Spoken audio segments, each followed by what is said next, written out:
SBS 비즈 시청자 여러분 주목하세요. 어려운 주식 투자가 쉬워지는 방법.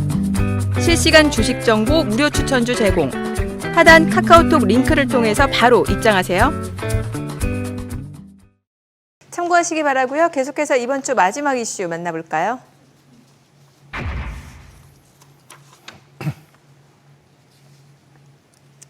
이번 주 코스피가 연중 최고점을 경신하면서 2,800선 돌파했지만 하루 만에 다시 반납했습니다. 그래도 코스피가 꾸준히 고점을 높여간다는 게 의미 있어 보이는데요. 먼저 상승을 이끈 요인 뭐라고 볼 수 있을까요? 일단 삼성전자를 비롯한 시가총액 상위주들의 분전이 있다고 보시면 되겠습니다. 오늘을 제외하고요. 어제까지 외국인 수급이 공격적으로 몰렸는데 삼성전자와 하이닉스에 특히 많이 몰렸습니다. 특히 외국인은 전일까지 3거래일간 삼성전자에 1조에 달하는 순매수를 보이면서 싹쓸이를 하는 그런 모습을 보였는데요. SK 하이닉스에서는 6월 한 달여간 1조 3천억 원어치의 순매수량을 보였습니다. 이 두 종목이 끌고 갔는데 또 이 두 종목뿐만 아니라 시총 상위 5위 안에 드는 현대차와 같은 경우에도 급등을 하는 모습을 보이면서 지수 상승을 이끌었다고 볼 수 있겠습니다. 네. 하지만 코스피와는 달리 코스닥은 여전히 800선대에서 횡보하고 있는 상황인데요. 왜 코스닥이 상대적으로 좀 부진한 흐름인 걸까요? 네, 그럴 수밖에 없는 게 거래소 시장에서는 그 엔비디아와 연결된 하이닉스라든가 그다음에 완성차들이 고공행진을 하면서 시총 상위주들이 끌고 가고 있잖아요. 그런데 코스닥 시장에서는 그 끌고 갈 만한 종목들이 보이지 않아요. 코스닥 시장의 시총 상위주들은 주로 2차 전지, 바이오, 반도체 이렇게 구성이 되어 있는데 얘네들 중에 힘을 쓰는 종목들이 별로 없어요. 그런데다가 에코프로, BM 이런 종목들은 지금 바닥에 떨어져서 널브러져 있는 상태거든요. 반등을 못하니까 당연히 못 갈 수밖에 없는 것이죠. 그러니까 처져 있는 것이고 그래서 코스닥 지수는 800에서 900포인트 사이에 박스권만 유지를 하고 있는 그런 상황입니다. 네.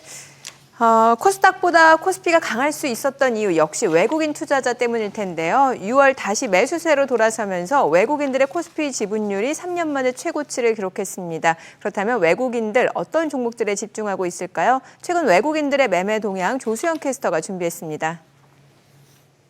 잠시 등 돌렸던 외국인이 6월 들어서 다시 돌아왔습니다. 올해 들어서 순매수 행보를 이어갔던 외국인이 지난 5월 국내 증시에서 8천억 원을 순매도하면서 이들의 변심에 대한 우려의 시선도 상당했는데요. 하지만 6월 들어서 4조 원 이상을 사들이면서 다시 바이코리아로 돌아선 모습입니다. 이렇게 외국인의 투자 심리를 돌린 건 반도체, 자동차, 반차였습니다.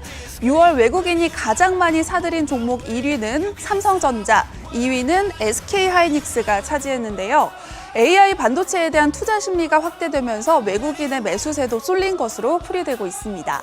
반도체 다음으로 외국인의 마음을 사로잡은 섹터 바로 자동차였습니다.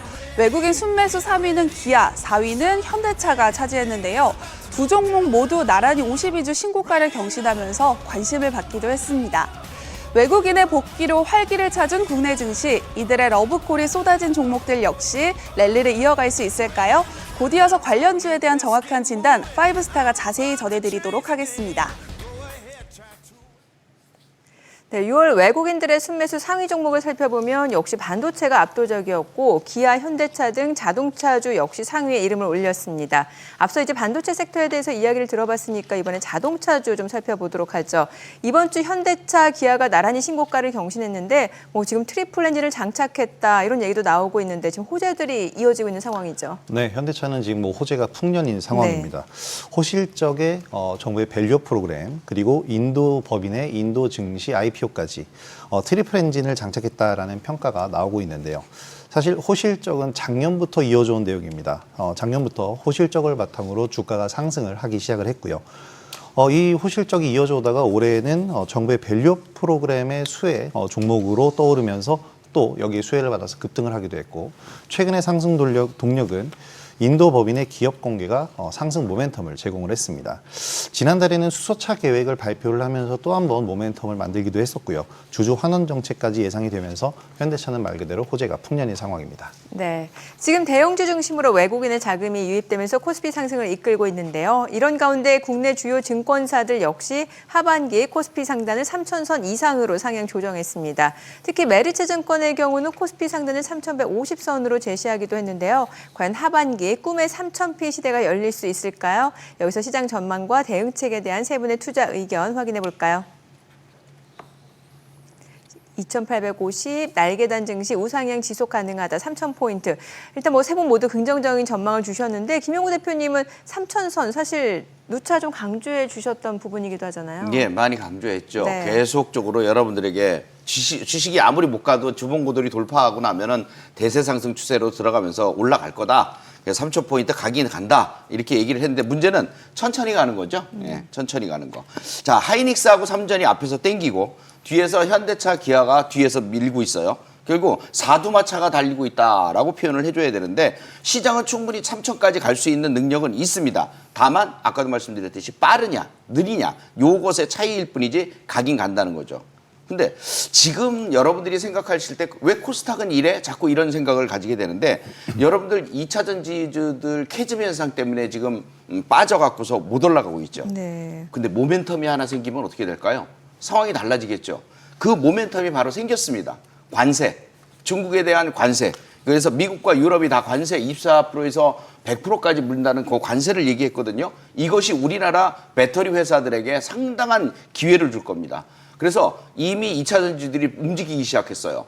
코스닥 시장 못 간다 하지만 이 캐즘에서 관세로 바뀌면서 어떤 현상이 생길 거냐? 상승으로 전환이 될 것 같아요. 그럼 그렇게 되면은 코스닥 시장도 1,000포인트 가능할 수 있을 것 같습니다. 기대감을 좀 가지셔도 좋을 것 같습니다. 네, 김호영 대표님도 3,000선 돌파 가능하다라고 보시는 거네요.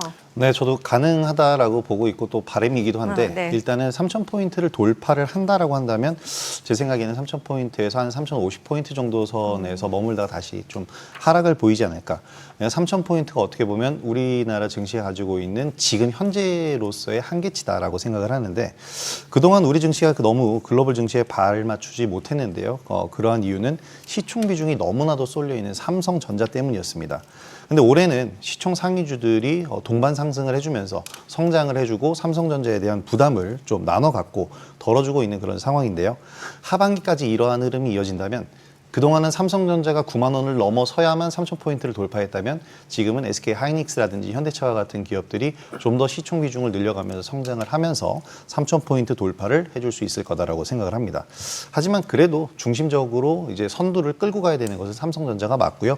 삼성전자를 비롯한 IT 계열의 기업들을 눈여겨보시면 좋을 것 같습니다. 네, 김태훈 대표님은 2,850 두 분보다 상대적으로 좀 보수적이신 것 같은데요. 네, 그렇습니다. 예. 일단 2,850포인트까지는 이제 무난한 흐름이다 이렇게 생각이 들고요. 그 이후로는 7월 초부터 이어지는 미국의 경기 지표를 조금 확인할 필요가 있겠다. 이런 말씀 드리겠습니다. 일단 한국 증시를 이끌어가는 것은 외국인 자금이라고 볼 수 있는데요.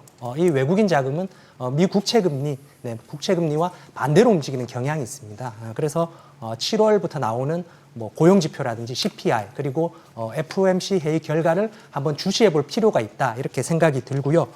저도 뭐 앞 두 분 대표님처럼 우리 증시가 3,000포인트를 돌파할 것이다. 뭐 거기에는 확신을 가지고 있습니다. 다만 조금 시간이 걸릴 것이다. 그리고 7월 초 중순에 나오는 미국 경기 지표에 따라서 출렁임이 조금 나올 수 있다 이렇게 보여지고요. 그리고 이제 다음 주 조금 강세를 예상해 볼 수 있는 섹터를 하나 꼽자면 저는 좀 조선업종을 관심 가지고 보시면 좋지 않을까 이렇게 생각이 듭니다. 고금리 시대에 대기업 중심의 강세 이런 시장이 나타나고 있고요. 그리고 달러 강세로 인해서 수출 업종의 강세 이런 현상이 나타나고 있기 때문에 여기에 이제 해당하는 섹터가 조선 업종이 아닐까 이렇게 생각이 들고요. 이제 탑픽으로는 저는 STX 중공업하고 그리고 하나오션에 조금 관심을 가져보시면 좋겠다 이렇게 말씀드리겠습니다. 네, 시장 전망과 주목할 핵심 섹터에 대한 이야기 나눠봤는데요. 이제 하반기를 앞두고 어떤 투자 전략을 세워야 할지 궁금해하는 분들 많으실 겁니다. 이런 분들을 위해서 특별한 자리를 마련하셨다고요. 네, 주식을 매수하면 빠지고 또 매도하면 오히려 거꾸로 올라가고 네. 주식 투자가 진짜 어려운 분들 굉장히 많으시거든요. 그분들 이 자리에 꼭 오셔야 됩니다. 우리가 방송에서 오픈하지 못했던 알찬 정보들이 있는데 시크릿 노트라고 있어요. 굉장히 중요한 노트인데 이게 한정적으로 이렇게 딱 나오거든요. 꼭 받아가셔야 될 것 같아요. 자리가 모자라면 서서라도 꼭 보셔야 될 것 같습니다. 6월 29일 토요일 2시부터 6시까지 강연회를 펼치니까 꼭 와주시기 바랍니다. 네, 5스타 함께하는 무료 강연회 많은 관심 바라고요. 주식은 물론 돈 되는 재테크 정보 검색창에서 재테크존을 검색하면 만나볼 수 있습니다. 그리고 카카오톡 채널에 필살기를 검색 후 친구 추가하시면 다양한 주식 정보 만나볼 수 있으니까요. 많은 참여 바랍니다.